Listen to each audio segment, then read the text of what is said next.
Bom dia a todos, a todas. Bem-vindo ao programa Despertar com Justiça e Paz, a quarta edição deste programa produzido pela Comissão Brasileira Justiça e Paz da CNBB, para reflexões e debates sobre temas da atualidade. Neste momento, nós temos a alegria de conversar e receber em nosso programa Despertar Justiça e Paz dessa semana dois importantes bispos da nossa igreja. O tema deste dia é profetismo diante das crises atuais. E acolhemos, portanto, nessa manhã, Dom Eduardo Vieira, arcebispo auxiliar da Arquidiocese de São Paulo, e Dom Antônio Carlos, bispo da Diocese de Caicó, no Rio Grande do Norte, que acaba de chegar aqui no nosso programa.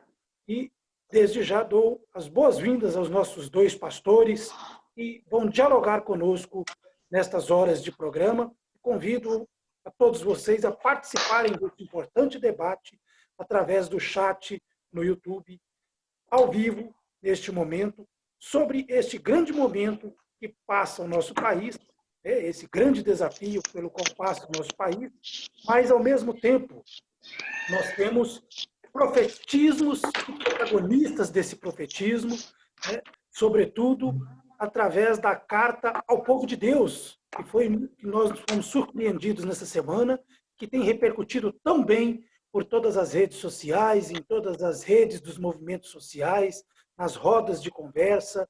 O próprio Congresso Nacional refletiu essa semana, através dos deputados e senadores, essa carta que para nós é um bálsamo, é um respirar em tempos difíceis. Então, convido para sua saudação inicial, Dom Eduardo Vieira, bispo auxiliar da Arquidiocese de São Paulo. Seja muito bem-vindo, Dom Eduardo. Bom dia, Nuno. Muito obrigado pela acolhida.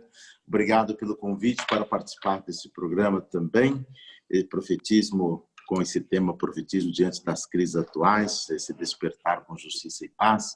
Bom dia, Dom Antônio Carlos, bispo de Caicó, meu irmão, que estamos aí juntos para essa conversa. Esse é um momento muito gostoso para todos nós, através agora das mídias sociais, a gente também poder fazer esse intercâmbio, essa conversa, e levar assim, aos irmãos e irmãs, a todos os que nos assistem, que nos escutam, também uma partilha da nossa vida, da nossa experiência, do nosso trabalho, sobretudo no âmbito da igreja, como bispo. Muito obrigado, Nuno. Obrigado. Mais uma vez, bem-vindo, Eduardo. Antônio Carlos, sua saudação inicial, diretamente deste Nordeste querido. Bom dia, Nuno, bom dia a todos, bom dia, Dom Eduardo, bom dia a todos que estão nos acompanhando. É uma alegria para nós estarmos aqui no sertão do Seridó. Só para localizar as pessoas, o mapa do Rio Grande do Norte é como se fosse um elefante. Nós estamos, a Diocese de Caicó é a pata do elefante, aquele pedaço do Rio Grande do Norte que parece que está entrando no território da Paraíba. Então, eu estou ali ao sul do Rio Grande do Norte. Sou carioca, estou aqui há 6 anos, mas sou filho de nordestino. Então, eu acho que o fato de eu ter trazido no sangue o sangue nordestino me facilitou essa chegada aqui, essa acolhida desse povo. E para mim é uma alegria poder também estar participando nesse momento tão especial da história, nesse momento de reflexão com esse grupo tão sério. Que possa ser uma manhã de alegria, eu diria, uma manhã de Betânia, de abastecimento para todos nós. Muito bem-vindo, então, Dom Antônio Carlos. Obrigado pela sua presença aqui entre nós. Eduardo, conte para nós um pouco como é que despertou a vocação religiosa do senhor, como é que o senhor chegou até o episcopado, passando pelo sacerdócio, pela vocação religiosa. É o senhor que é de uma congregação tão importante, missionária no Brasil, e hoje tem, entre outros desafios, ser um bispo negro na Igreja Católica, à frente de uma pastoral tão importante, que é a pastoral afro-brasileira também, nesta metrópole chamada São Paulo, de tantos desafios e de tantos migrantes que aqui chegam no dia a dia dessa grande cidade de São Paulo. Está desligado o microfone.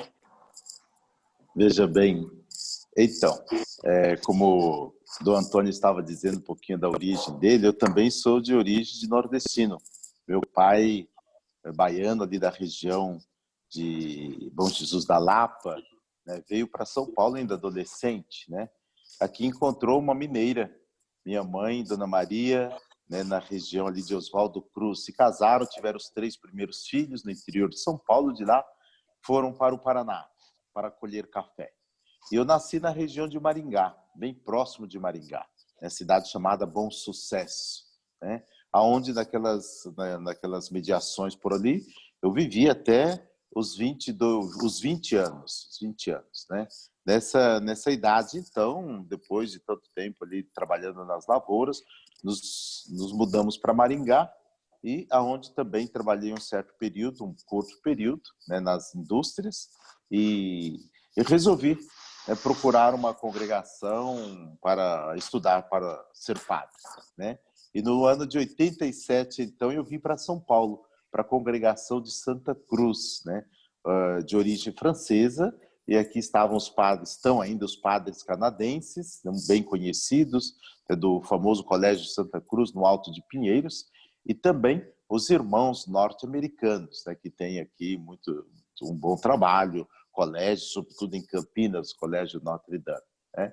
Aí fiquei 10 anos como religioso da Congregação Santa Cruz e acabei saindo, fiz uma experiência na Arquidiocese de São Paulo, onde fui admitido, então, já como diácono, e fui ordenado sacerdote, então, no dia 15 de dezembro de 2000. Né? Talvez aqui em São Paulo, na Arquidiocese, tenha sido o último padre a ser ordenado no milênio passado, século passado, né? E hoje, então, com 19 anos de sacerdote, né? 19 anos de sacerdote, 20 incompletos, né? E, então, nesse tempo, tive essa experiência de ser pároco na periferia de São Paulo, onde também trabalhei, morei praticamente todo o tempo, toda a minha formação ali na região, na Zona Oeste, Jaguaré, Pirituba, onde fui pároco, e dali, então, fui convidado para trabalhar no seminário por 6 anos, depois da Cúria, na Catedral, e depois veio o convite, então, do Papa Francisco para que pudesse aceitar, então, né, o episcopado, né? E uma vez, né, ordenado bispo, já há 5 anos, quase 6 anos, né, no dia 7 de fevereiro de 2015, né, eu fui designado, então, pelo nosso cardeal Dom Odilo a trabalhar aqui na região Sé, que é uma região bastante desafiadora, né, como todos conhecem, o Brasil todo conhece.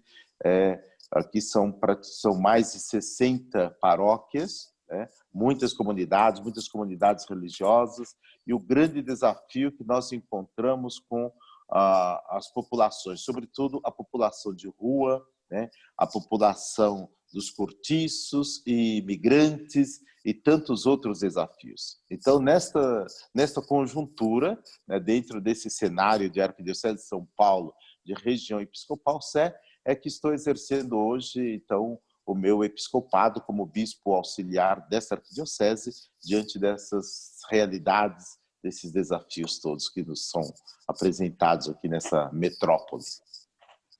Sim. Na região episcopal do senhor encontra-se também a Cracolândia, né, Eduardo? Uma região tão periférica da sociedade que não olha para aquele povo, o poder público que às vezes finge não os ver e quando os vê é para reprimi-los, né? Um momento muito difícil vive a Cracolândia de São Paulo. Né? Exatamente, eu moro bem nas mediações da Cracolândia, né? Eu estou aqui no limiar do bairro da Santa Cecília, próximo ao metrô Marechal Deodoro, né? De um lado direito, então, é onde eu resido, e do lado esquerdo é onde está o Campos Elíseos, né? O bairro Campos Elíseos, depois Bom Retiro, aquela região toda, e ali está a Cracolândia. Então, somos vizinhos aqui, né? E, de fato, vivemos no meio desse desafio enorme, né? A Cracolândia, hoje, ela é para toda a cidade de São Paulo, para o Brasil, eu diria para o mundo, quase que um cenário desafiador, né? Para alguns serve, de fato, como um modo de espetáculo que não conhece uma Cracolândia e assim por diante. mas para a cidade é um grande desafio e para quem mora ali é, de fato, uma realidade muito triste, degradante, uma realidade, digamos, muito miserável, né? Então é aqui que a gente se encontra, trabalhando junto com muitos religiosos, religiosas, leigos e leigas, pessoas das diversas partes que vêm para oferecer assim o seu auxílio, a sua presença, o seu testemunho e solidariedade junto aos irmãos e irmãs de rua e, sobretudo, esse pessoal que vive na Cracolândia, né, usando drogas. O programa Despertar com Justiça e Paz, uma realização da Comissão Brasileira Justiça e Paz da CNBB, recebendo hoje Dom Eduardo Vieira, bispo auxiliar da Arquidiocese de São Paulo, e Dom Antônio Carlos, bispo da Diocese de Caicó, no Rio Grande do Norte. Estão presentes acompanhando ao vivo o nosso programa, além de diversas pessoas, Brasil afora. Estão nos mandando uma saudação muito especial também o diácono Bernardo Rangel Turra, Vera Araújo, Noiva Driette, Mariana Monteiro, a Patrícia Cabral, Francisco Botelho e Ivônio Barros, nos saudando nessa manhã por esse programa, e o diácono Bernardo Turra, saudando os bispos pela carta ao povo de Deus, essa carta profética para nós, um documento histórico da Igreja do Brasil para a sociedade. Dom Antônio Carlos, nos conte um pouco sobre a sua vocação, o despertar da sua vocação religiosa até chegar ao episcopado nessa terra do Seridó nordestino. Então, partilhando um pouco comigo, como eu já dizia, eu sou filho de nordestino. Meus pais eram de Penedo, Alagoas, e casaram no final da década de 50 e foram morar no Rio de Janeiro. E quando eu nasci no Rio de Janeiro, até meus 9 anos, eu morei numa favela chamada Morro do Cantagalo. Quem conhece Rio de Janeiro, o Morro do Cantagalo está entre Copacabana e Ipanema. Então, ali eu fui criado até meus 9 anos. Em 70, minha família se mudou para São Gonçalo, precisamente para o bairro de Alcântara. São Gonçalo é a maior cidade populacional do estado do Rio, depois da capital.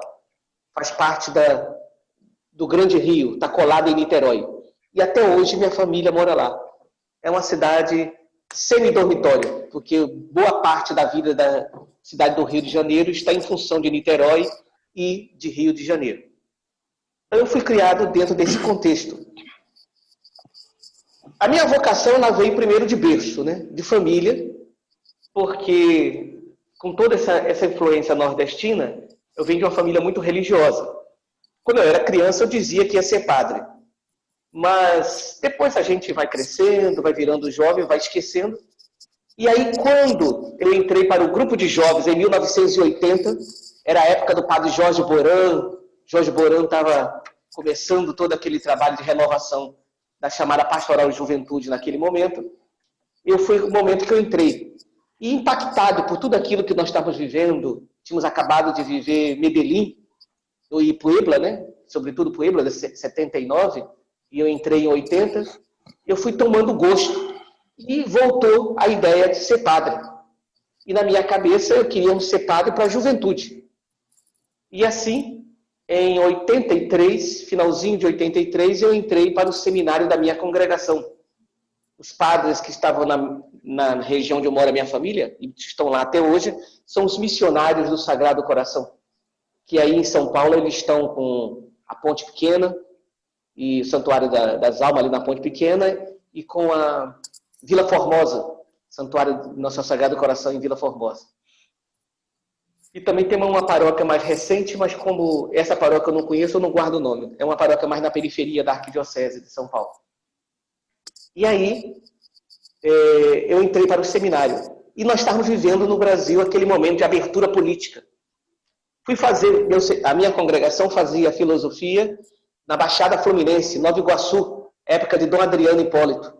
Então nós bebemos todos aquele momento de abertura política do Brasil, momento da igreja pós-Medellín, pós-Puebla. Então eu fiz filosofia lá na Baixada Fluminense, no Seminário Paulo VI, Diocese de Nova Iguaçu. Depois eu fui fazer o noviciado. O noviciado estava em São Gonçalo, na própria paróquia da minha família, fiz noviciado. Depois eu fui fazer teologia em Belo Horizonte. E em Belo Horizonte eu estudei no ISTA, Instituto dos Religiosos, e na FAGE, hoje chamada FAGE, que na minha época era ISE, a Faculdade dos Jesuítas. Então, esse foi meu itinerário. Depois que eu fui ordenado, eu fui vigário paroquial na Cidade de Deus, lá no Rio de Janeiro, aquela Cidade de Deus que ficou conhecida por causa do filme. Depois eu virei formador na minha congregação. E como formador, eu trabalhei 3 anos em Contagem, Grande BH, como estudante de teologia nossa, e com a pastoral da juventude, né? Inclusive com o Instituto da Juventude do Leste 2. Depois, eu fui ser formador do estudante de filosofia, voltei para a Baixada Fluminense como formador, morando em Belfor Roxo. Depois, minha congregação me pediu para ser mestre de noviços. Eu fiquei 1 ano fora do Brasil, me preparando para ser mestre de noviços. Quando voltei, eu fui mestre de noviços em Pirassununga, interior de São Paulo, e em Itajubá, sul de Minas, quase divisa com a Aparecida. E depois, eu já estava com 17 anos como formador, eu estava me preparando para sair da formação quando eu fui eleito provincial da minha congregação. Fiquei 2 anos como provincial e terminou. E quando eu estava começando o 3º ano do meu mandato, eu fui nomeado bispo de Caicó. Confesso a vocês que eu conhecia o Nordeste, mas tinha 2 estados do Nordeste que eu não conhecia. Era Paraíba e o Rio Grande do Norte. E vim parar justamente no Rio Grande do Norte. Do Rio Grande do Norte, aqui de Caicó, eu só sabia 2 coisas. Uma coisa era que o irmão do cardeal do Rio, que tinha sido cardeal na minha época, Dom Eugênio Salles, tinha sido bispo aqui. Aqui, inclusive, é a terra de Dom Eugênio Salles. Dom Eugênio Salles nasceu numa cidade da minha diocese. E a outra coisa era aquela música, ou mana deixa eu ir, ou mana eu vou só, ou mana deixa eu ir pro sertão de Caicó. O resto eu não sabia mais nada. E vim com muita disposição. Essa disposição eu cheguei aqui acreditando que era a vontade de Deus. Talvez, como hoje é dia de Santo Inácio, deixa eu compartilhar uma experiência inaciana com vocês. Eu sou de espiritualidade inaciana. E fui durante muito tempo acompanhado pelo padre Libânio. Libânio foi o meu diretor espiritual 8 anos. E quando a nunciatura ligou me convidando, dizendo que o Papa tinha me nomeado bispo daqui, eu fui partilhar com o Libânio, que eu precisava fazer um discernimento, né, para poder dar a resposta. E Libânio é alguém que me conhecia. E Libânio me ajudou muito nesse discernimento, né? E eu me lembro que Libânio dizia uma coisa, olha, se Deus está pedindo, se a igreja está pedindo, ele vai dar as condições para isso. E no final da nossa conversa, Libânio disse assim, reze o pacto das catacumbas, que foi aquele pacto bonito que os bispos assinaram no final do Concílio Vaticano II. E eu, então, resolvi, no dia seguinte, fazer um retiro.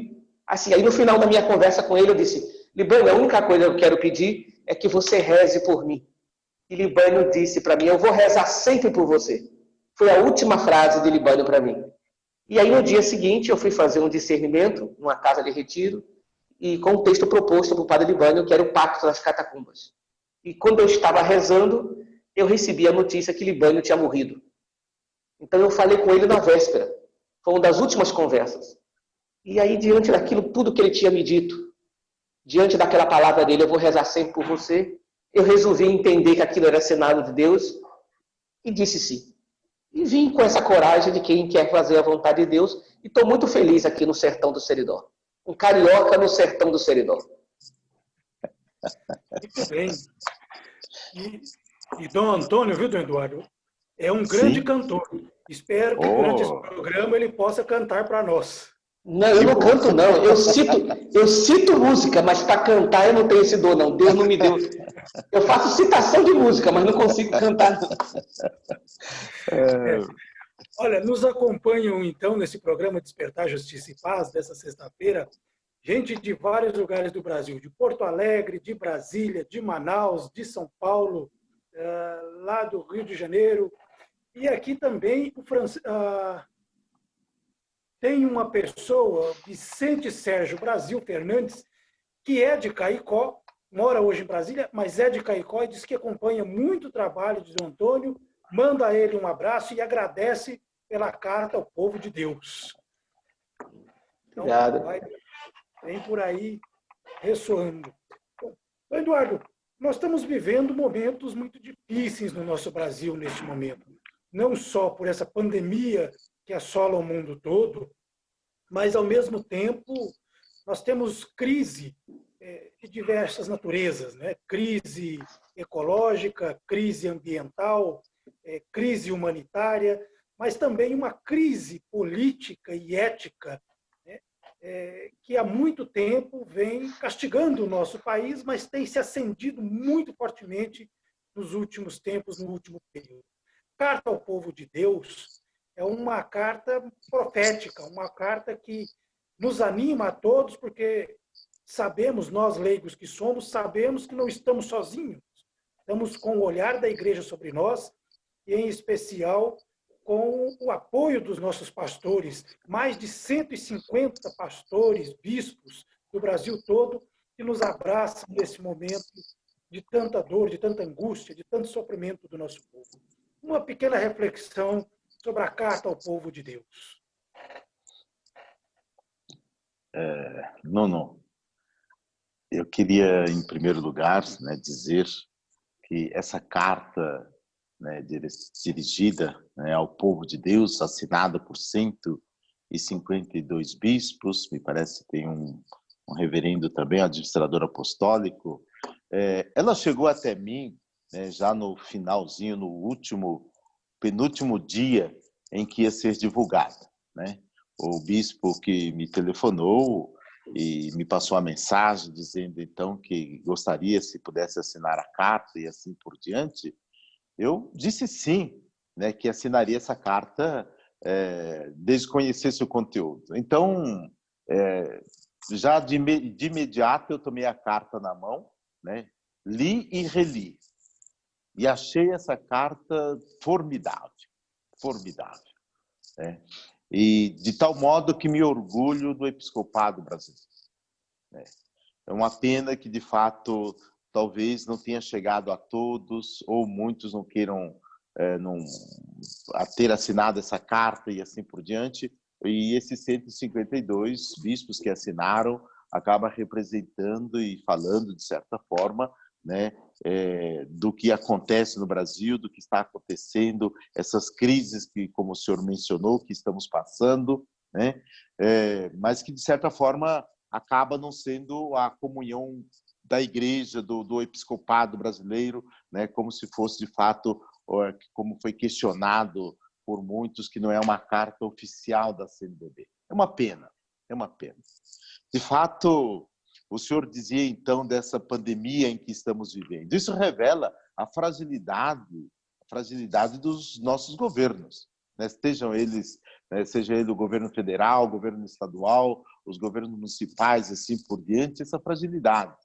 E, de certa forma, também o descaso diante, né, de tantos problemas que nós temos. Tantos problemas, sejam eles, né, problema ambiental, problema político, problema ético, moral, social, onde a pobreza aumenta a cada dia. E tantos padres, os leigos e leigas, né, os bispos que acompanham, que estão aí nas periferias, sobretudo das grandes cidades, na zona rural, né, no sertão nordestino ou na Amazônia, assim por diante, vê o quanto o povo está sofrendo. Então, essa carta, ela revela, sim, de fato, um grito, digamos que de desespero.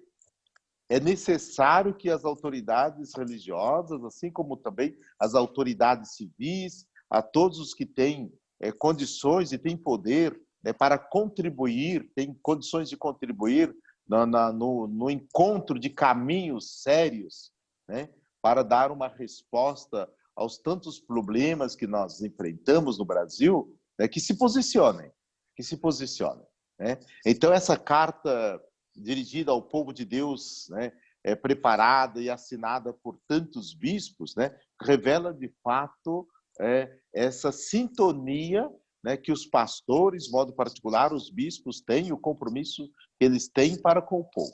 E, de modo particular, o povo simples, o povo pobre que está sofrendo, né, nesses rincões, como eu disse, seja nas periferias das grandes cidades, seja nos sertões, nos mais diversos ambientes, né, onde se encontra a fome, onde se encontra o desemprego, a falta de moradia, a falta de cuidado básico com a saúde, com a educação, né? Então, é para nós um momento angustiante. Assinar essa carta ou ter, né, que elaborar essa carta não é motivo de prazer para ninguém, né? Porque o profetismo, né, ele se dá de fato e ele recebe ressonância, sobretudo nesses momentos difíceis, né? Porque o Brasil não teria necessidade nenhuma de estar passando pelo que está passando, né? Essa carta dos bispos não teria necessidade nenhuma se de fato tivéssemos uma política séria, seja uma política, né, de governamental, política ambiental, política diversas, né, que olhasse para o bem comum, que olhasse de fato, né, para a situação do meu povo, do nosso povo. Imagina, né? Passamos hoje de 91 mil mortos por essa pandemia.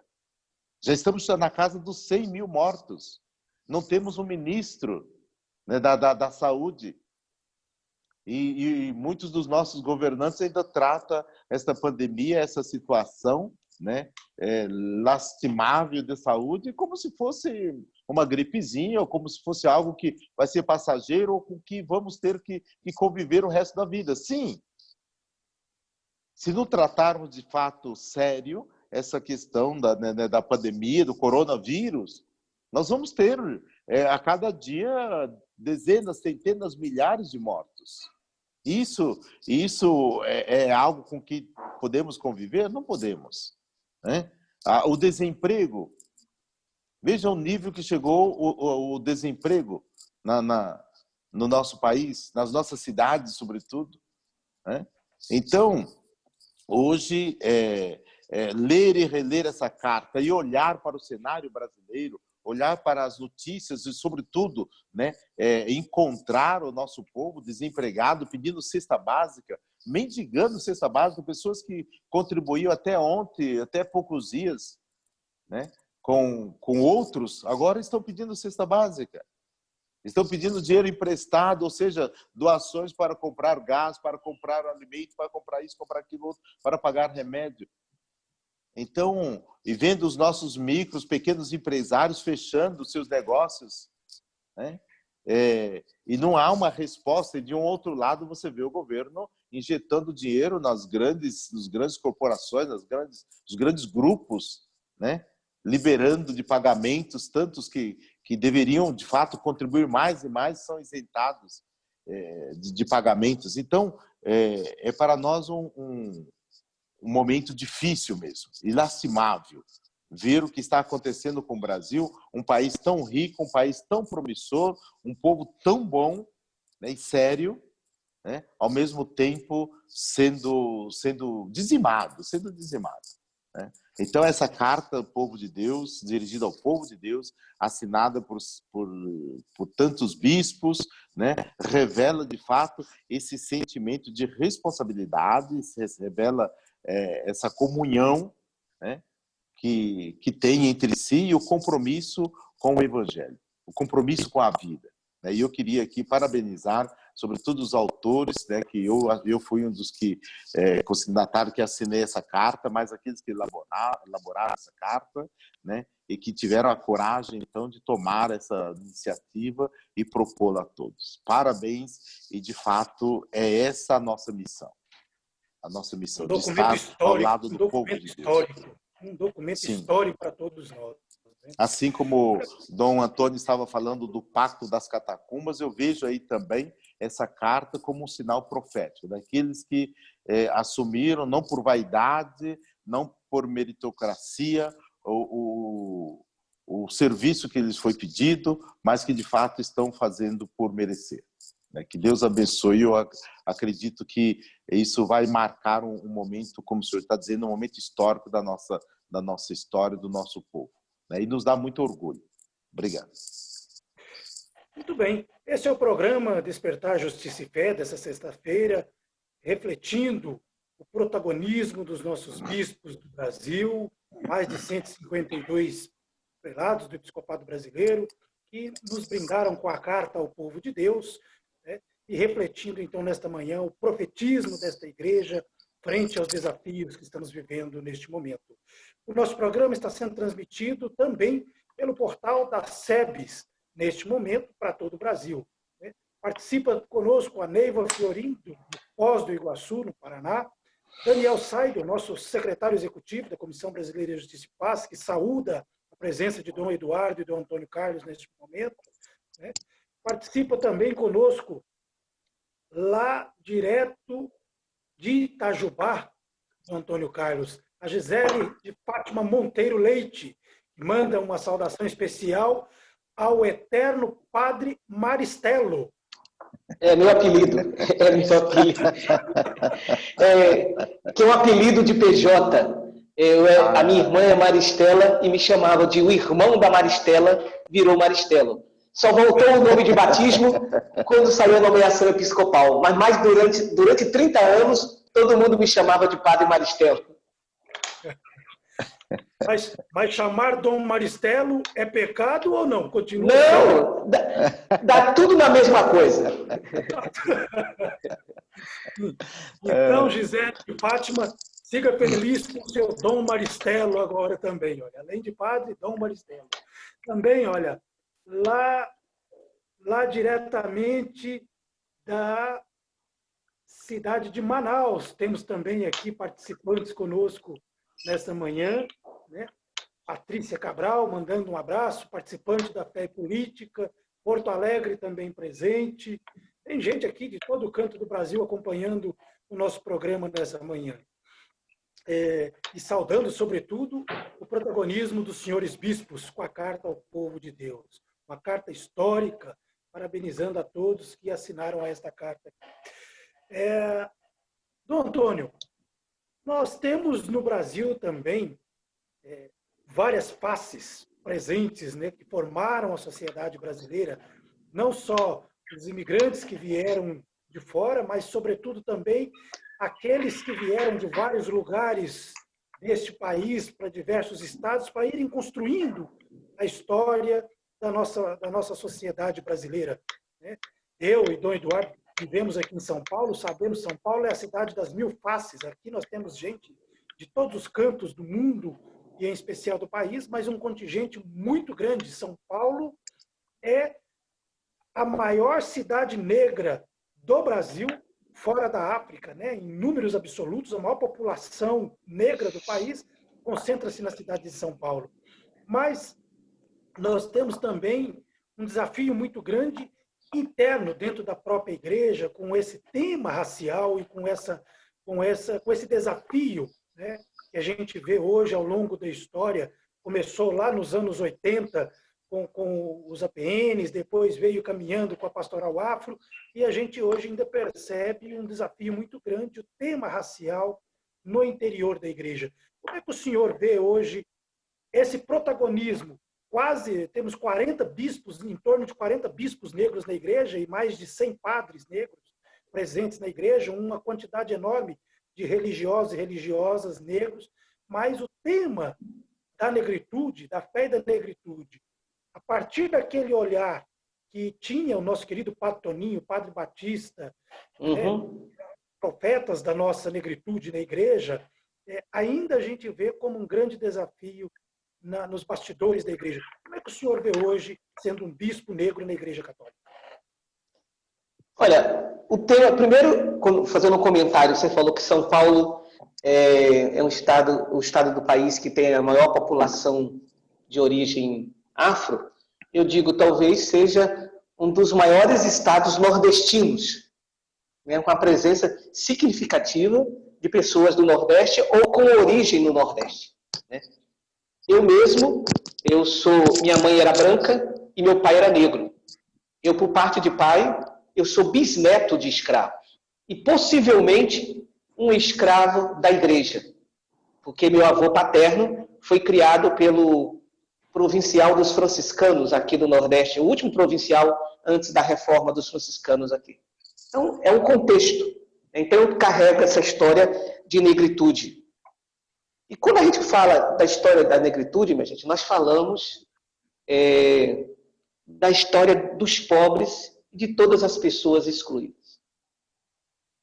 Claro, quando alguém é pobre e é negro, isso ainda é mais acentuado. E se é pobre, se é negro, e se é uma mulher, mais ainda. Ou se for de uma orientação homoafetiva, isso é mais acentuado. Porque parece que nós fazemos classificações de exclusão. Né? Vamos fazendo a lista dos perfeitos e dos imperfeitos.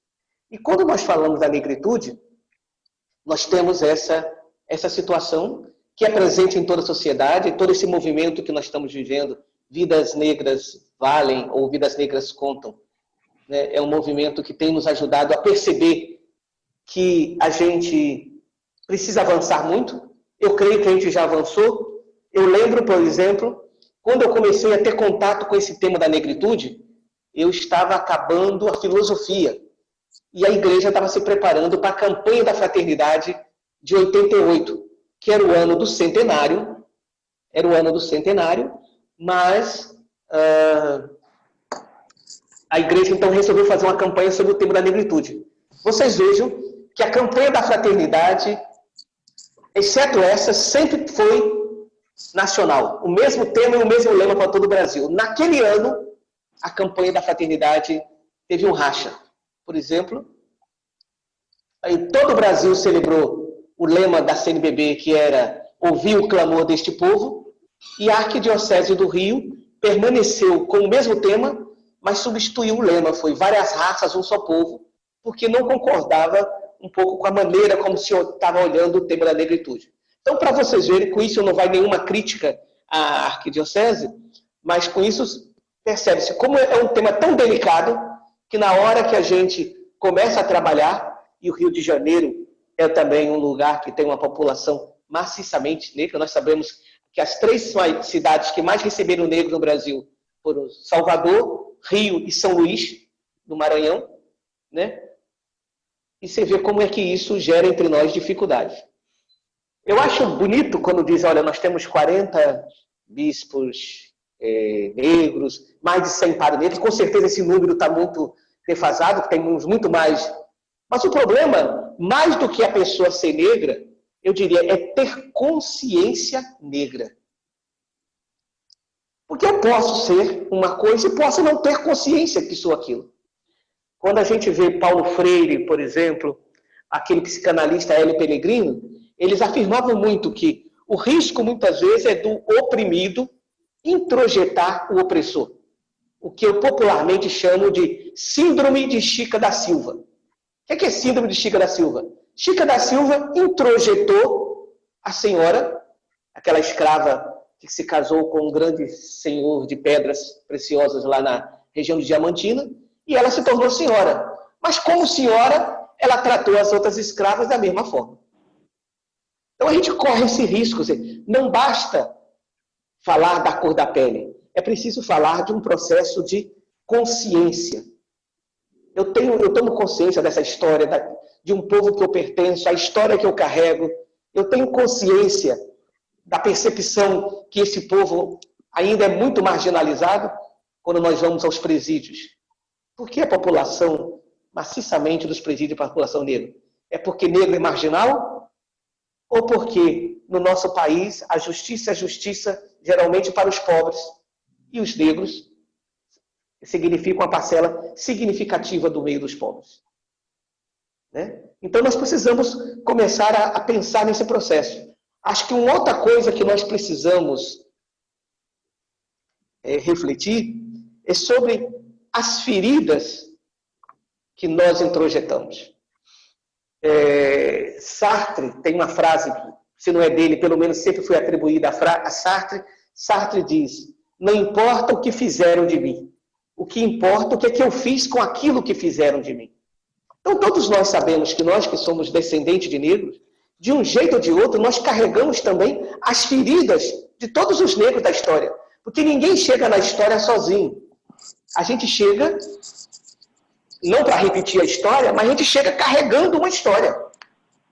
Uma amiga minha que é psicóloga, ela disse que nunca viu no consultório dela, quando uma pessoa negra estava fazendo terapia, que mais cedo ou mais tarde não entrasse esse tema da negritude, como o tema da exclusão, como um tema que atinge a questão da autoestima, né?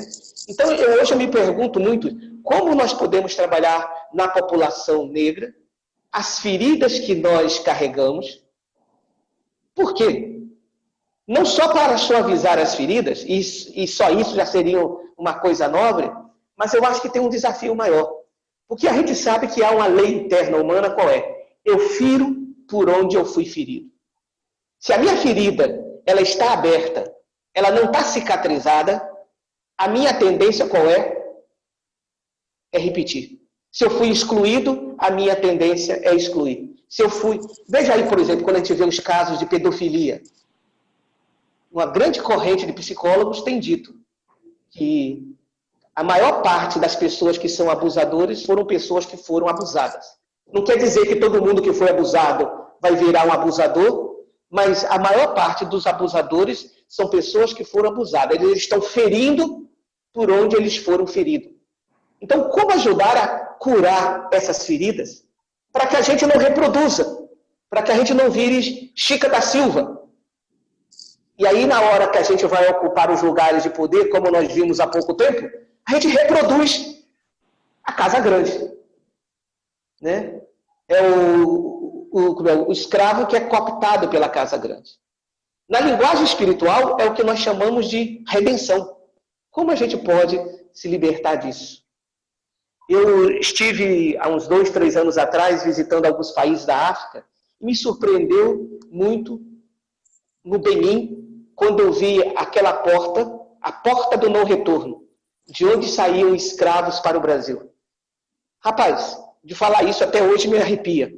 Você imaginar que por ali, pelaquela porta, daquele porto, milhares de negros saíram sabendo que jamais retornariam. É preciso fazer uma coisa que nós chamaríamos de uma terapia profunda, e no linguagem espiritual, uma cura e liberta interior profunda, nesse sentido mais profundo que eu estou chamando, né, de cura interior, que você imagina, é preciso que essas pessoas retornem e se sintam em casa, para que possam cuidar da sua casa. Uma das reflexões que a gente faz sobre periferia, porque as periferias muitas vezes são tão violentas, são tão abandonadas. Tem muitos fatores, mas um dos fatores é que muitas vezes a população que está na periferia, ela não escolheu ir para a periferia, sobrou para ela a periferia.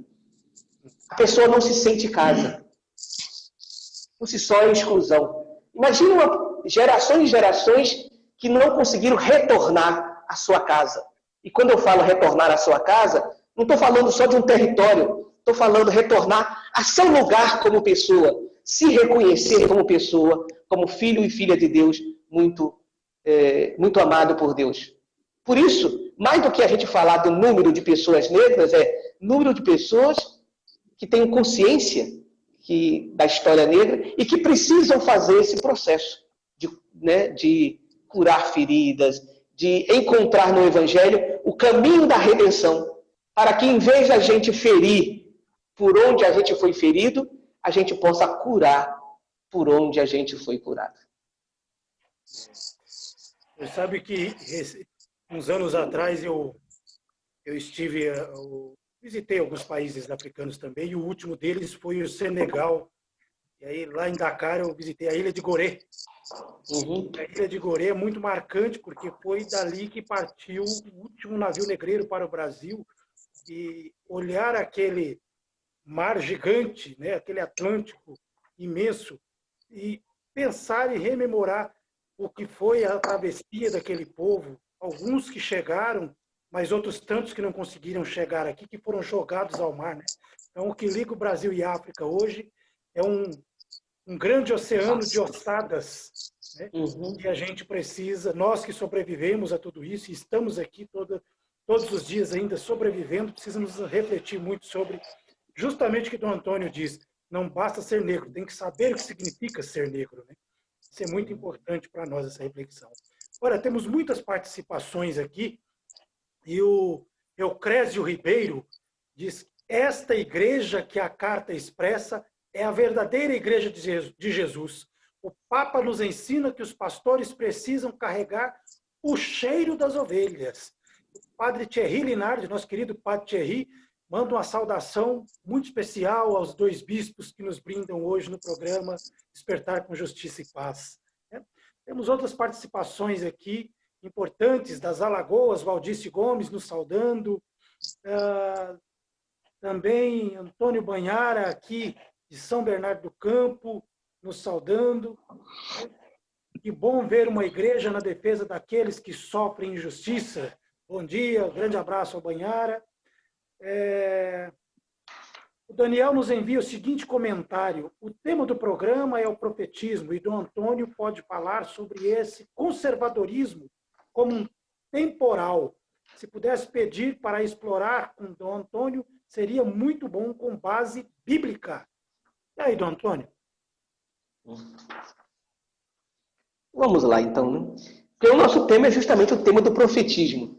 E, normalmente, quando a gente fala do profetismo, a imagem, o senso comum do profetismo que nós temos, qual é, minha gente? É o senso comum, o profeta é alguém que está adivinhando. Não, o profeta ele não adivinha. O profeta é alguém que tem uma intimidade tão grande com o Senhor, que na intimidade com o Senhor, ele é capaz de discernir o que é vontade de Deus daquilo que não é vontade de Deus. E que por isso, o profeta dificilmente morre de velho. Dificilmente o profeta agrada. Ou, normalmente nós gostamos do profeta quando o profeta fala dos adversários nossos. A gente diz, esse é profeta. Por exemplo, a própria igreja tem dificuldade com o profetismo ad intra.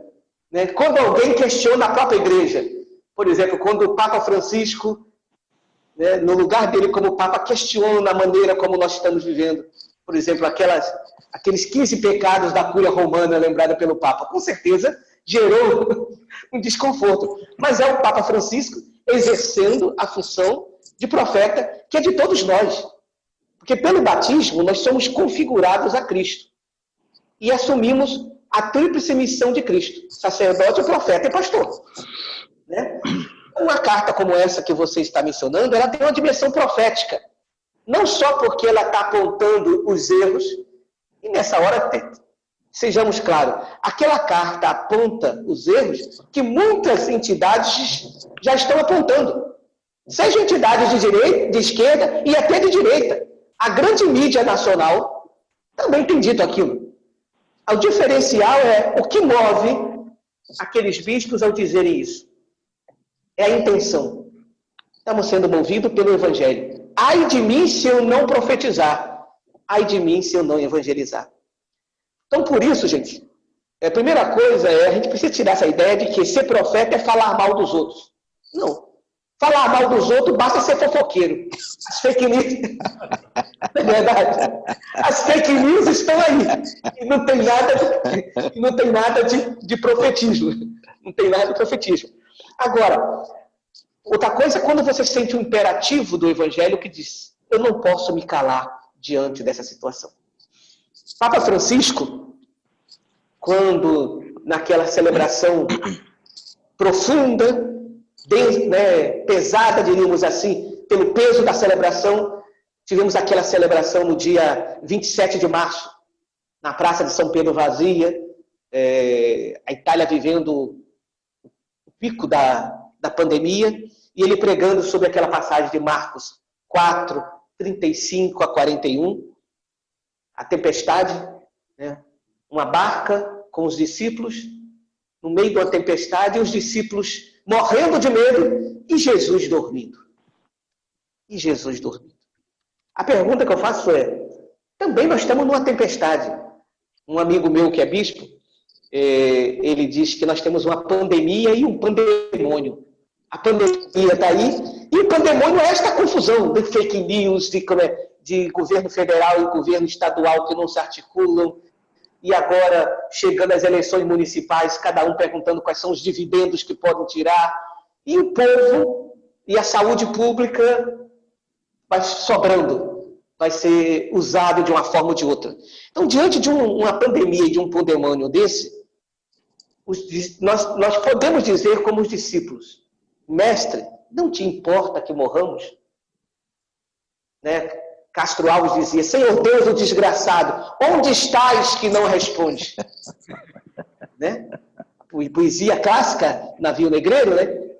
Olhando para aqueles, ou então em Vozes da África, olhando para a situação da África: Senhor Deus dos desgraçados, onde estás que não responde? A pergunta que Bento XVI fez quando foi no campo de concentração. Imagine, Bento XVI, um alemão, num campo de concentração, se perguntando: onde é que Deus estava nesse momento? Ou onde é que Deus não estava no coração daqueles alemães que fizeram aquilo? Né? Imagina, é uma pergunta feita por alguém que pertencia a um povo que oprimiu outro povo. Né? Seu Deus, onde é que você anda? Você não se importa? A primeira pergunta é: Jesus dorme no barco, minha gente? Não é porque Jesus está indiferente. Não é porque Jesus está dizendo: eu não estou nem aí, não. Vai morrer todo mundo mesmo, ou no final eu vou ressuscitar. Não é isso. Jesus dorme porque ele sabe que a última palavra da história é do Senhor da história. Santo Inácio de Loyola, nos seus critérios de discernimento, ele diz que a gente deve fazer tudo como se tudo dependesse de nós, para a gente dar o melhor da gente, o magis. Mas, ao mesmo tempo, fazer tudo com a consciência de que tudo depende de Deus. Nós não estamos acéfalos. O Espírito Santo não está aposentado. Agora, ai de quem se colocar contra o Espírito Santo, que é o conselho de Gamaliel. Lembra no Sinédrio lá, quando os mestres, em Atos 5, os mestres do Sinédrio não sabem mais o que fazer com os apóstolos? Porque prende os apóstolos, dão uma surra, soltam os apóstolos, voltam destemidamente para anunciar. Eles já não sabem mais o que fazer. Não podem matá-los, porque senão a multidão vai ficar contra. E aí Gamaliel, que foi mestre de Paulo, diz: olha, minha gente, se é de Deus, não adianta lutar contra. Se é dos homens, vai passar. Agora, ai de quem se colocar contra Deus. Eu acho que essa é uma questão que nós estamos vivendo hoje. A gente não pode. A profecia ela tem que transmitir uma esperança. Dizer: nós não estamos com um barco à deriva. Ou, como diz o Papa Francisco, estamos todos no mesmo barco. Nessa hora, eu prefiro usar uma outra imagem. Eu acho que mais do que entender que estamos todos no mesmo barco, eu acho que estamos todos na mesma tempestade. Mas não sei se estamos no mesmo barco. Porque tem gente de transatlântico, tem gente num barquinho menor, tem gente agarrada com a boia e tem gente agarrada em um pedaço de pau. Então, estamos todos na mesma tempestade, mas as condições não são as mesmas. Tem gente que tem médico 24 horas por dia acompanhando você, a tal ponto que você pode tomar um remédio como cloroquina, que corre risco. O outro não tem nem possibilidade de chegar a acesso ao médico. Então, estamos todos numa mesma tempestade. Mas, ao mesmo tempo, tem um Senhor que nos pergunta: por que vocês são tão medrosos? Não tendes fé? Com certeza, minha gente. Nenhum de nós, ao assinar essa carta, pelo menos um pouquinho de medo não teve. Mas a pergunta do Senhor veio dizendo: não tendes fé? E fé, minha gente, é mais do que eu ter conceitos sobre Deus. Eu posso ter todos os conceitos sobre Deus e posso não conhecer Deus. Eu posso ter um discurso ortodoxo, ou seja, um reto discurso, mas não tem uma ortopraxis, não tem uma prática correta. Pedro chegou a dizer: Jesus Cristo, tu és o Filho do Deus vivo, diante da pergunta de Jesus. Tu és o Messias. Só que o que Pedro entendia por Messias não era o Messias que Jesus era. Era um outro messianismo. Então, é necessário, nessa hora, a gente ser capaz de se lançar no Senhor. Com certeza, nós bispos que assinamos essa carta, tivemos que fazer esse ato de fé, de abandono, né? De dizer: nós cremos que nós não estamos sozinhos nesse barco. E, afinal de contas, nós seguimos um homem, que é o Filho de Deus, que até o vento e o mar obedecem.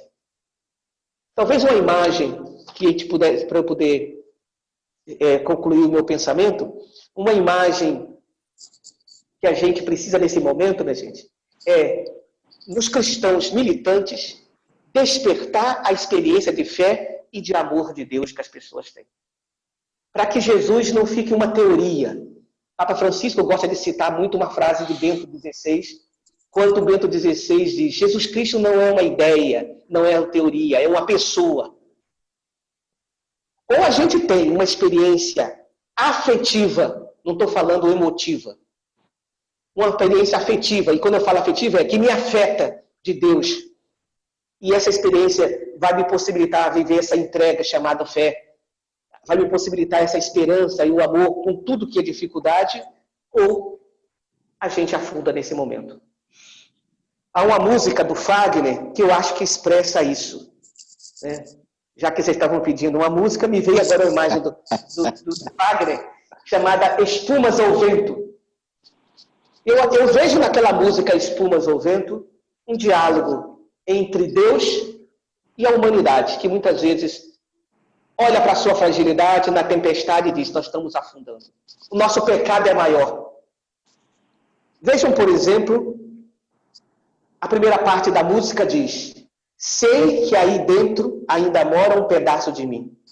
Um grande amor não se acaba assim, feita espumas ao vento. Não é coisa de momento, raiva passageira, mania que daí passa, feito brincadeira. O amor deixa marcas que não dá para apagar. Eu acho que essa primeira fala é a fala de Deus tentando despertar em nós a semente do verbo que todos nós temos. Porque Deus plantou em todos nós a semente do verbo. O problema é se a gente é terra boa para essa semente brotar ou não. Ou se os espinhos e as pedras. E a gente responde com uma segunda parte da música. A gente, quando olha para a tempestade, para os nossos limites, a gente só vê o nosso pecado e diz: sei que errei, estou aqui para te pedir perdão. Cabeça doida, coração na mão, desejo pegando fogo. Sem saber direito aonde ir e o que fazer, eu não encontro uma palavra para te dizer. Mas se eu fosse você, eu voltava para mim de novo. Quer dizer, a pessoa, ela reconhece o pecado, mas ela acha que foi a outra parte que foi embora. Ela não percebe que foi ela que se retirou. Nós muitas vezes achamos, parece que Deus nos abandonou. Parece que essa pandemia é um castigo de Deus. Não, fomos nós que nos retiramos do caminho de Deus. Mas aí a última palavra é de Deus. Ele diz: e de uma coisa fique certa, amor. A porta vai estar sempre aberta, amor. O meu olhar vai dar uma festa, amor, na hora que você chegar. Eu acho essa imagem, um olhar dar uma festa, uma imagem muito bonita. Você já viu, minha gente? Você quer descobrir uma pessoa apaixonada, você descobre pelo olhar. Quando alguém está apaixonado, o olhar brilha. É Deus dizendo que o olhar dele vai brilhar na hora que a gente puder voltar. E eu acho que um momento como esse de crise, de uma pandemia, de todo esse momento que o mundo está vivendo, que já é anterior à pandemia, é um momento muito bonito para a gente poder voltar às raízes da nossa fé e para vivermos um profetismo que se inspira naquele que é o verdadeiro e único profeta, que é Jesus Cristo. Não sei se era isso. Era essa a provocação que eu acho que o Daniel estava fazendo comigo. É essa provocação, sim. O nosso programa Despertar com Justiça e Fé, essa sexta-feira, está sendo ao vivo neste momento, mas também gravado.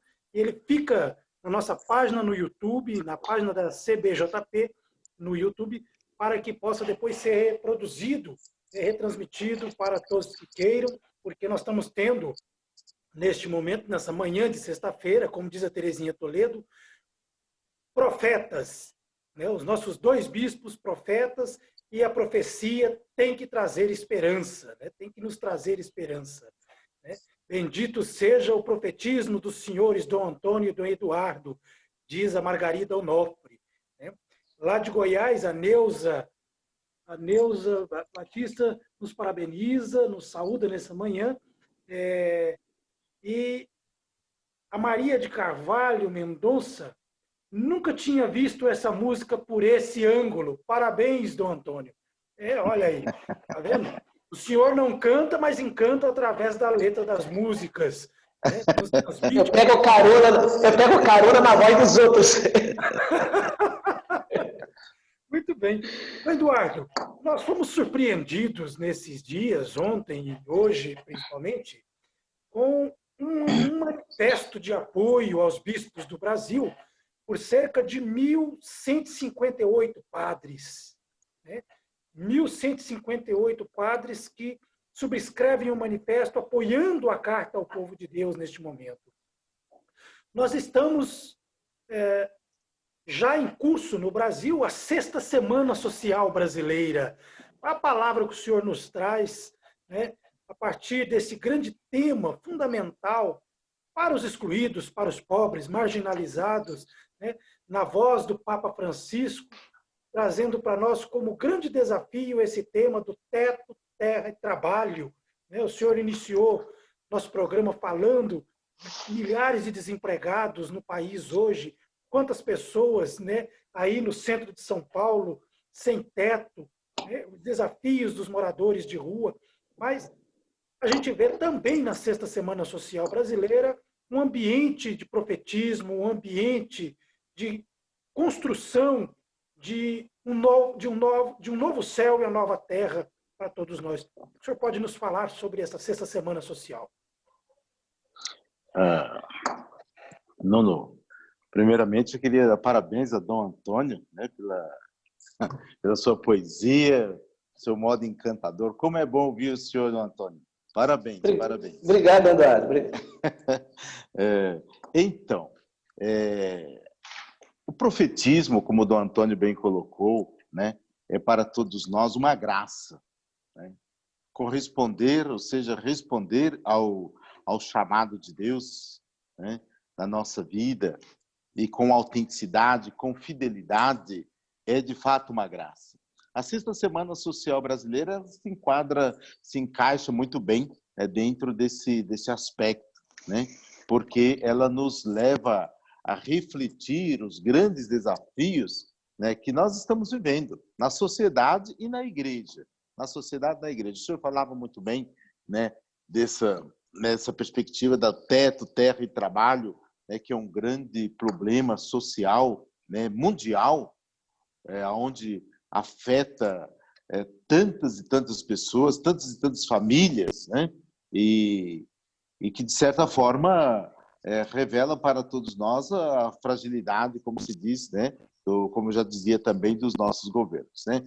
A assinatura dos padres de apoio, né, a essa carta dos bispos, né, dirigida ao povo de Deus, né, é de fato uma comunhão, né, uma comunhão nessa perspectiva de que o profetismo para todos nós, né, profetismo para todos nós, ele é necessário. E quando ele falta, né, sobretudo da parte dos pastores, né, da parte dos sacerdotes, da parte dos leigos e leigas, né, a nossa igreja fica manca, né, fica manca, né? Então, quando a gente veio, eu recebi ontem, então, a listagem dos padres, todos que assinaram, né, esse manifesto, esse apoio, né, à carta dos bispos, dirigida, então, ao povo de Deus. Recebia também, né, um comunicado de que muitos leigos espalhados por todo o Brasil estão fazendo também, né, um manifesto, estão assinando, né, uma carta de apoio a essa nobre iniciativa e essa coragem dos bispos de fato, escrever, redigir essa carta e publicá-la, né? Nesse contexto da 6ª Semana Social Brasileira, que traz, né, essa oportunidade de encontro, oportunidade de reflexão, oportunidade, de fato, de refletir, né? Como que nós estamos indo, para onde nós estamos indo, né? Como sociedade, como igreja, nos questiona a todos, nos questiona a todos. Eu queria aqui enfocar, sobretudo, a questão do desemprego, a questão do desemprego, né? A cidade de São Paulo, e assim não deve ser diferente, a grande maioria das cidades e até mesmo do campo, né, no Brasil, o povo passa fome. A pandemia nos revelou isso. A pandemia nos revelou isso. O grande distanciamento, ou seja, social que nós encontramos, né, no nosso país. Então, nós temos uma grande porcentagem né, de famílias, de pessoas que vivem com o mínimo, E quando, então, dada essa pandemia, né, tendo que ficar em quarentena, em casa, né, então você percebe aquelas pessoas que tinham subemprego ou mesmo desempregados e que pronto, né, vendiam o almoço para comprar a janta. E depois? Não tem como trabalhar de manhã para comer à noite e o que fazer, né? Então, esperar do governo, esperar das igrejas, esperar das instituições, né, que viriam então em socorro, né? De fato, isso despertou também uma grande solidariedade, mas mais que isso, né, nos revelou, escancarou, de fato, né, uma realidade que nós estamos vivendo, uma realidade de fome no Brasil, né? E para isso, eu diria que os governantes precisam se atentar, a igreja, né, está se atentando para isso, né? E, sobretudo, quem está na base, quem acompanha, né, seja os líderes sociais, os sacerdotes, os bispos, assim por diante, é quem, de fato, depara com essa realidade, né, uma realidade de fome, né? E a Sexta Semana Social Brasileira, ela é, então, essa oportunidade de trazer, né, ao encontro de toda a sociedade essas reflexões, né? Esse momento, de fato, né, de discutir, levantar, né, questionamentos de como que nós estamos, né? Então, eu vejo que para todo o Brasil, né, que sobretudo, né, nesse momento de pandemia, né, a vida dos leigos e leigas, a vida, né, de todos os líderes sociais, né, o seu engajamento, né, necessita, sim, de apoio. Né, necessita, né, de um olhar carinhoso, um olhar, digamos que prudente, né, nesse sentido, de estar ao lado daqueles que sofrem, né? Dom Antônio tem nos mostrado e revelado, né, no caso da escravidão, no caso do histórico do Brasil, né, e do mundo que viveu toda essa problemática toda, né, como que isso está enraizado? Como que está enraizado? Então, as nossas populações hoje pobres, né, nas periferias das grandes cidades, de modo particular, ou mesmo no campo, né, é fruto de uma injustiça social muito grande. Uma injustiça social muito grande e que, de certa forma, não é contemplado, não é analisado e tratado com seriedade até então por quase nenhum governo, né? Então, a Sexta Semana Social Brasileira, eu acho que tem para esse momento um grande compromisso, né, para com a sociedade, né, de nos despertar com os mais diversos assuntos, mais diversos questionamentos, né, de como que nós vamos sair, de como que nós vamos enfrentar toda essa realidade. Então, eu acho que o desemprego, dentro desse quesito, dentro desse contexto agora de pandemia, né, é para todos nós um grande desafio, né? E temos aí uma pós-pandemia, né? Nesse momento, eu dizia, então, revela, assim, escancara, né, para todo mundo a fome que o povo está passando, né? E pós-pandemia, então, com a ausência dos empregos, né? Já tínhamos uma grande margem de desempregados que vivia na informalidade, né? Como numa cidade como São Paulo, né? Uma grande população que vive sem teto, que vive embaixo das marquises, ou mesmo, né, dos viadutos, outros, né, nas periferias, morando de modo indigno, né? Então, como que vai ficar isso? E a gente sabe que o déficit não é a questão do espaço para residir, para morar, e morar com dignidade. É, de fato, o descaso social, né, onde há uma grande concentração de renda, né, há uma grande concentração de dinheiro na mão de poucos, né, de grupos, né, e a grande população passando fome, né, passando necessidade, seja de terra, seja de educação, seja de lugar para morar, para trabalhar e assim por diante, né? Então, esse momento da Sexta Semana Social Brasileira é um momento de refletir, de fato, né, esses grandes problemas, né, que tem a sociedade brasileira, né, que se torna como que um câncer, né? E que nós podemos contribuir. A igreja tem muito como contribuir nesse sentido, né? A igreja tem como contribuir com a sua reflexão, com o questionamento e como nós vimos aí, com posições bastante sérias, né? Como o profetismo dos bispos, dos padres e agora também de leigos e leigas e que dizem, né? Olha, nós não estamos satisfeitos com esse tipo de governo, nós não estamos satisfeitos com o que está acontecendo no Brasil e queremos que ouçam a nossa voz. Nós queremos que dê de fato ouvido, né, a essa realidade, né? Então, é o que nós esperamos também da Sexta Semana Social Brasileira, que nos traga, de fato, um grande contributo, nos ajudando a refletir esses grandes assuntos aí. Antônio, de forma muito concreta, né, nós já estamos em processo de Sexta Semana, ela já começou, né? Ela não dura uma semana clássica, mas ela dura um período, né? E nós estamos, assim, bastante desafiados diante dessas injustiças e mesmo diante dessa conjuntura política que estamos vivendo hoje. O Brasil hoje nos desafia enquanto leigos e leigas, enquanto igreja, enquanto comunidades de fé, porque não é só a Igreja Católica como tal, mas a gente convida todas as comunidades de fé a somarem esforços na construção dessa Sexta Semana Social, né? De que forma concreta nós podemos agir nesse período de construção da Sexta Semana Social, Dom Antônio?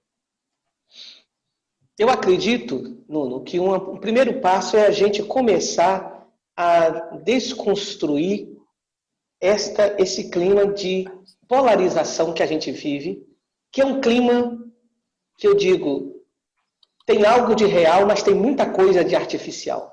A quem interessa essa polarização que nós estamos vivendo? Mundial, não é um fenômeno somente do Brasil, né? Mas no Brasil, a quem interessa? Né? Quando de repente a gente vê que famílias, comunidades, comunidades eclesiais e amigos rompendo alianças por causa dessa polarização. E se criou esse conceito agora, isso é ideológico. Né? Eu confesso a vocês que eu tenho dificuldade quando alguém fala isso. Claro, porque a gente pode compreender ideologia de diversas formas. Mas vamos pegar um conceito mais elementar de ideologia. O que é o conceito mais elementar de ideologia? Ideologia é uma visão de mundo.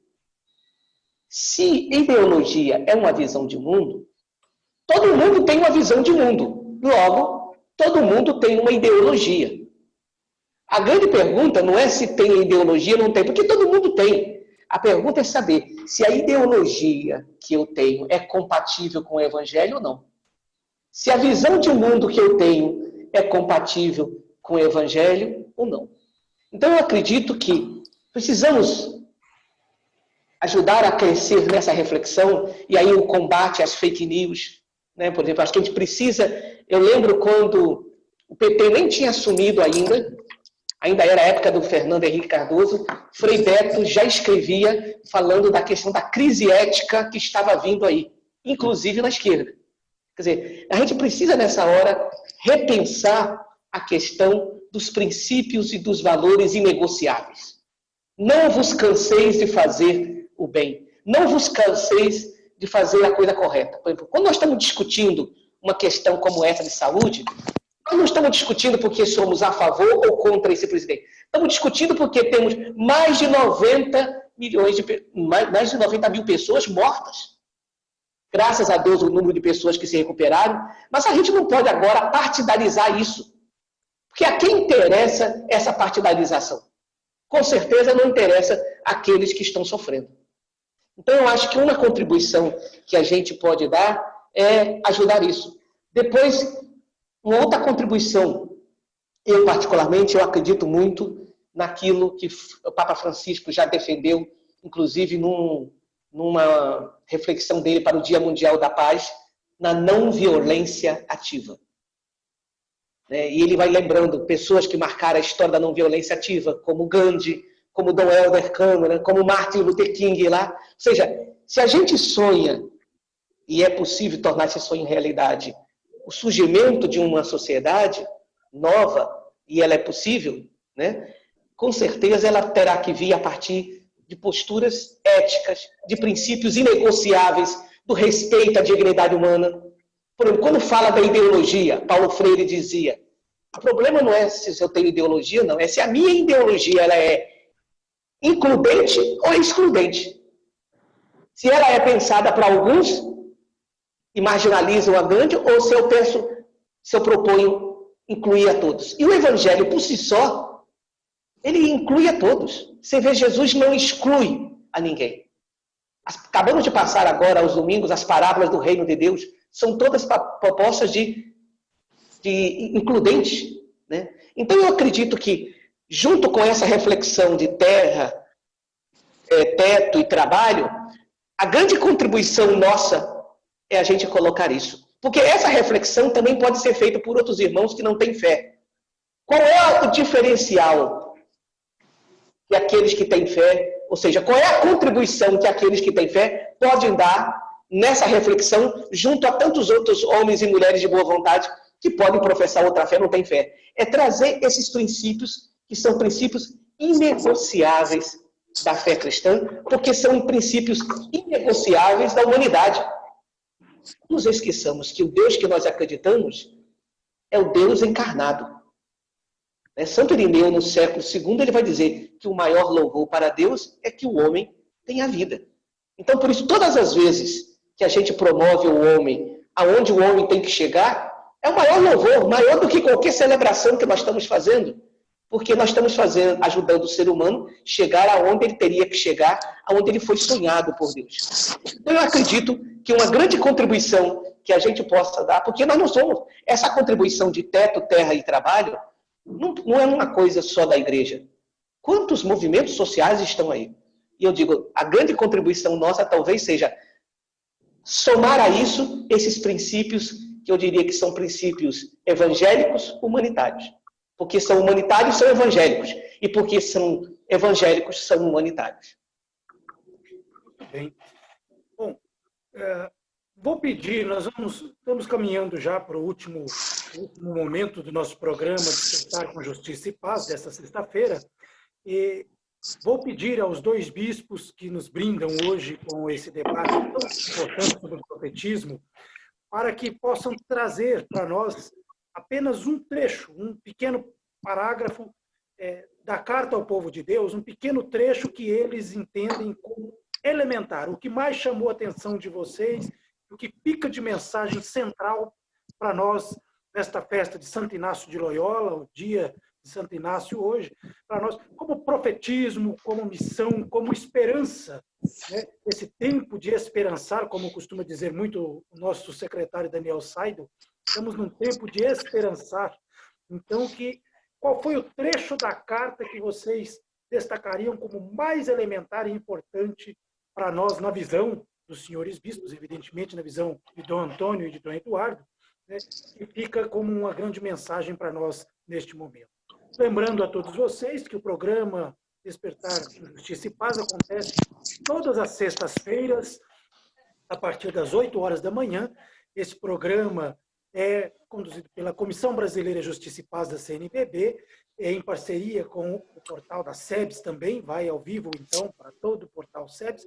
Ele fica aqui gravado e daqui a pouco vocês poderão encontrar esse programa lá no nosso site, né?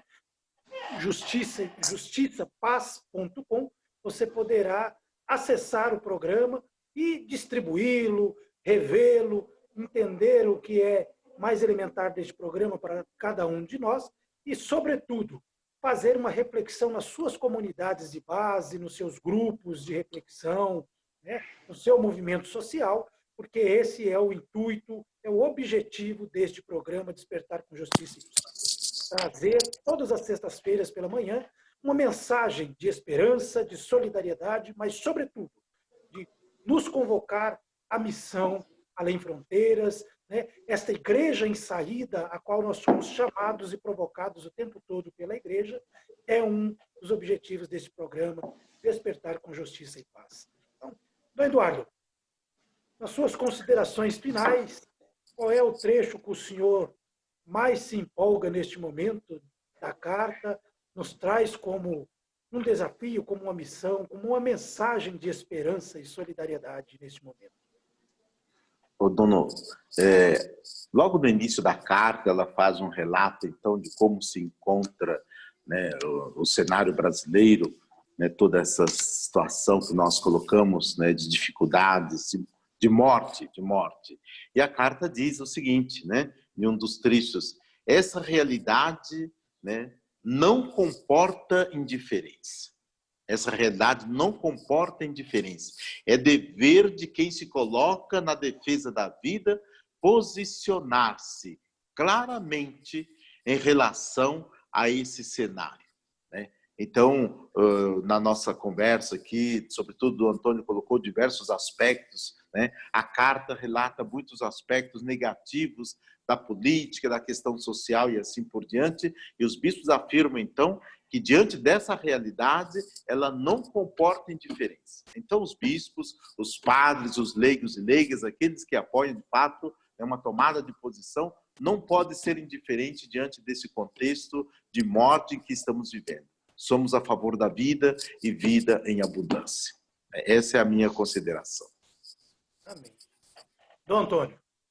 Olha, eu acho que foi, como diz o outro, foi transmimento de pensação.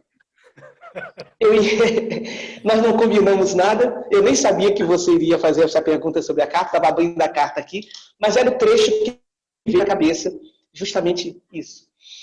E aí talvez eu vou falar, então, complementando o que Dom Eduardo disse. Talvez de uma forma poética, o que nós estamos pedindo, né, é aquilo que Mercedes Sosa cantava, que em português ficou conhecido na voz de Bete Carvalho: eu só peço a Deus que a dor não me seja indiferente, que a morte não me encontre um dia solitário, sem ter feito o que eu queria. Eu só peço a Deus que a dor não me seja indiferente, que a morte não me encontre um dia solitário, sem ter feito o que eu queria. Eu só peço a Deus que a injustiça não me seja indiferente, pois não posso dar a outra face se já fui machucado brutalmente. Então, por isso, precisamos nos curar. Eu só peço a Deus que a guerra não me seja indiferente. É um monstro grande e pisa forte. Toda a pobre inocência dessa gente. Eu só peço a Deus que a mentira não me seja indiferente. Se um só traidor tem mais poder que um povo, que este povo não se esqueça facilmente. Eu só peço a Deus que o futuro não me seja indiferente, sem ter que fugir desenganado para viver numa cultura diferente. Na verdade, esta carta de bispos que assinaram, e acredito também de outros também que não assinaram por outros motivos, né, é um pedido a Deus para que a gente não seja indiferente diante da dor do povo, que a gente possa, como Deus, dizer: eu ouvi o clamor do meu povo. Eu ouvi o clamor do meu povo. Que vocês rezem, não só pelos bispos, mas por toda a igreja, que somos todos nós, que a gente não seja indiferente e a gente possa ouvir o grito do povo como o grito do próprio Deus. Muito bem. Então, agradecemos Obrigado, muito. que bonito. Não, obrigado. Não, foi transmimento de pensação. Eu tinha pensado na música e você fez isso na introdução. Tá tudo, como diz o Papa Francisco, está tudo interligado. Tudo interligado, sim. E dessa forma, então, chegamos ao fim do nosso programa com Despertar com Justiça e Paz, dessa sexta-feira, dia 31 de julho, dia de Santo Inácio de Loyola, com o tema, né, desse profetismo diante das injustiças e dos desafios vividos neste momento, de pandemia, desafios de tantas pessoas perdidas, né, de tantas vidas que se foram, mas ao mesmo tempo de esperançar o nosso povo, de esperançar a nossa comunidade, de esperançar os nossos movimentos sociais, e trazemos como reflexão, através de Dom Antônio Carlos, bispo de Caicó, no Rio Grande do Norte, e Dom Eduardo Vieira, bispo auxiliar da Arquidiocese de São Paulo, essa carta profética, esse documento histórico, não só para a Igreja do Brasil, mas para a sociedade como um todo e para o povo cristão, que a partir dela, agora encontra um caminho, encontra um motivo de esperançar no cotidiano e diante dos nossos desafios. Convido vocês a participarem do próximo programa, na sexta-feira que vem, às 8 horas da manhã, e, ao mesmo tempo, visitar também nossa página na internet, o portal da CBJP, através do justiçapaz.org. Ela é atualizada todos os dias com notícias, artigos, lá são colocados para ajudar nessa caminhada. Daqui a poucos minutos, esse programa estará na íntegra lá no portal justiçapaz.org, para que você possa acessá-lo, revê-lo, refletir a partir dessa grande aula profética que tivemos hoje com Dom Antônio Carlos e Dom Eduardo Vieira. Um bom dia para todos, até a próxima semana, se Deus quiser. Um abraço, Dom Antônio, um abraço, Dom Eduardo, nossos agradecimentos pela presença pastoral e profética de vocês entre nós nessa manhã. Amém. Obrigado e parabéns pela iniciativa de vocês. Obrigado, Dono. Obrigado, Antônio. Um abraço, um bom dia a todos. Um abraço, Dom Eduardo. Obrigado. Axé para todos nós. Axé. Axé.